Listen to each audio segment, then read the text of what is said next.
depuis le 19e siècle, on est sur un système qui est artificialisé.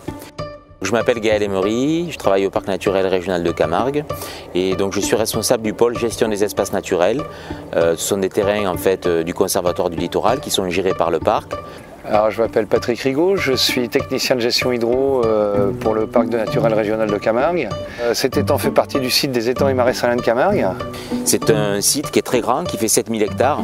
Dont un de nos principaux objectifs fournit favoriser la nidification du flamand et la continuité hydraulique. C'est une action qui vise à restaurer le fonctionnement naturel sur cet espace-là, qui pendant une quarantaine d'années a été utilisé pour la production de sel avec un système de gestion de l'eau très maîtrisé, très contrôlé. Donc on a créé plusieurs ouvrages pour faciliter la continuité hydraulique. Le but principal est quand même de faire baisser la salinité dans les étangs pour pouvoir accueillir un peu plus de faune et de flore.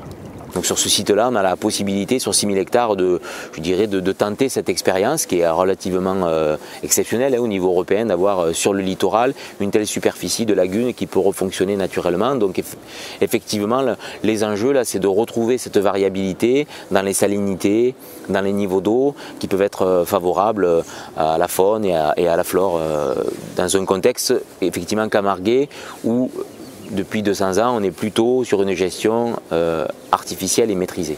Après, sur le terrain, effectivement, il y a des agents comme Patrick Rigaud, qui sont des techniciens, qui sont vraiment chargés au quotidien, à la fois de suivre le milieu.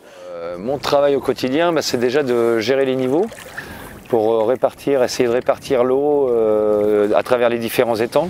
On a à peu près une trentaine de points de suivi de salinité. Et d'assurer le mouvement, ce qu'on appelle le mouvement des eaux, c'est-à-dire la manipulation des ouvrages hydrauliques, des vannes, qui permettent donc la circulation de l'eau entre deux étangs ou entre deux marais. Ça nous permet de voir comment fonctionne le site, comment il évolue aussi, et de s'inscrire dans des suivis qui sont sur le long terme. Ça, c'est un objectif de reconnexion, mais derrière, il y en a d'autres, de permettre de nouveau la circulation des poissons, par exemple, de permettre d'avoir des niveaux d'eau qui peuvent être favorables à certains oiseaux, qui peuvent aussi permettre de reconstituer certains cortèges floristiques. Par exemple, depuis la mise en place de la gestion en 2008, ce sont près de 300 hectares de sansouirs qui se sont reconstitués dans ce secteur-là, ce qui est énorme en termes de superficie. Non, ça, c'est que des pérennes. Donc sansouir, c'est un mot provençal qui veut dire étendue salée. En fait, ça recouvre de façon générale les ensembles végétaux où poussent les espèces qui résistent au sel, comme les salicornes ou la soude, pour les plus connus. Les touffes de salicornes commencent à ressortir. Donc sur ce site des étangs et marais de Salins-de-Camargue, le changement de gestion, c'est aussi, je dirais, un changement d'habitude et un changement de relationnel au territoire. Et donc ça ne se fait pas facilement, puisqu'on a eu pendant 40 ans une gestion qui était favorable à une certaine pratique. Et dans l'ensemble, oui, ça va dans le bon sens. On a quand même une tendance à faire baisser les niveaux de salinité dans l'eau.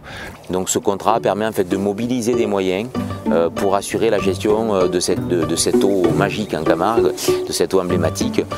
Donc on a l'impression de relever un défi un peu particulier. Voilà. C'est enthousiasmant. Voilà.